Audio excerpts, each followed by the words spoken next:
Let's talk about generative AI. I know it's the buzzword that's absolutely everywhere. But the real question for you is how do you take it from just a cool toy and turn it into a powerhouse tool that actually saves you time in your day to day sales work? Well, that's exactly what we're going to crack open today.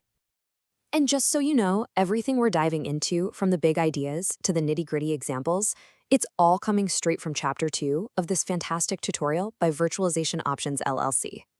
Seriously, just stop and think about that for a second. What if all those time-sucking tasks could just vanish?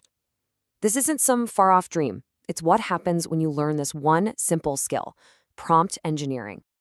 Okay, first things first, let's get our heads in the right space. The absolute best way to think about this technology, it's your new personal assistant. One who's on call 24/7, ready to help you work a whole lot smarter, not harder.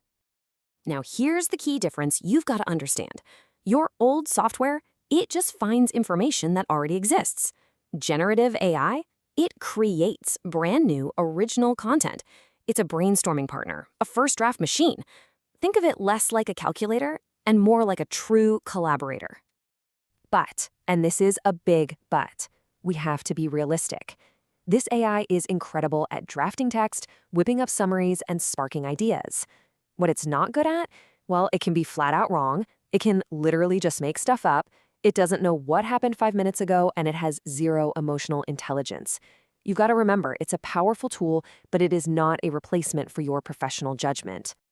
So, how do we get this amazing assistant to give us exactly what we need? The secret? The whole magic trick is in how you ask. It's all about the prompt. Let's walk through a super simple 5-part formula that will completely change your results. And let's be crystal clear. We are not talking about complex coding here. Not at all.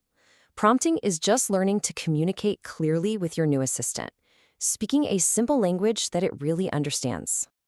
Here it is, the 5 building blocks. First, you give it a role, like you're a top-tier sales executive. Then the task. Draft a compelling email. You provide context, all that crucial background info.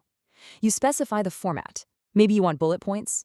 And finally, you set the tone. Professional, friendly, urgent. Each piece makes your request sharper and sharper.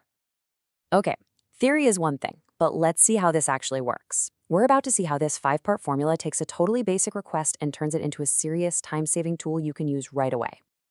I mean, just look at the difference. On the left, write a follow-up email. What you get back is generic, unusable mush. But on the right, by giving it a role, some context about a demo, a professional tone, bam, you get a draft that's already 90% of the way there. The difference is night and day.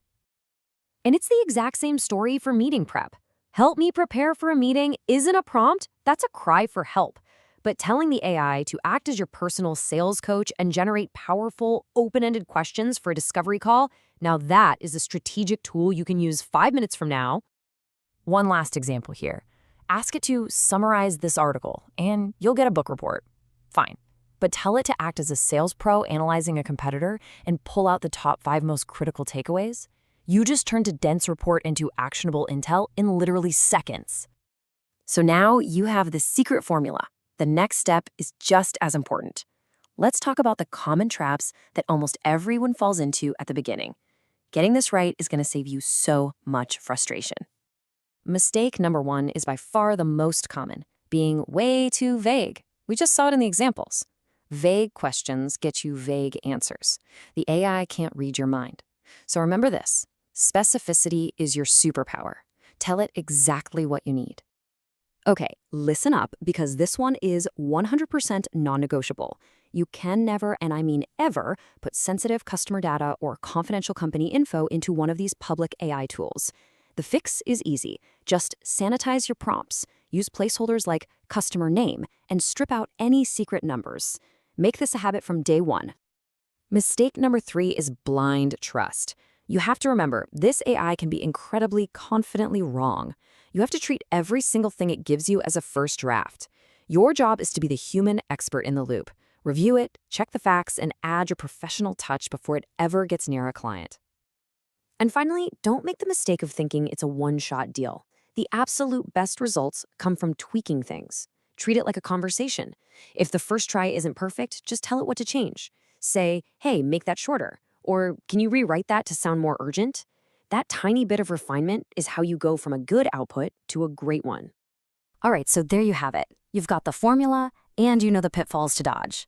That means you literally have everything you need to start saving time and being more effective, like today. The only thing left to do is actually do it. The theory is officially over. Your new, tireless AI assistant is sitting there waiting for your instructions. So the real question is, what's the very first task you're going to give it?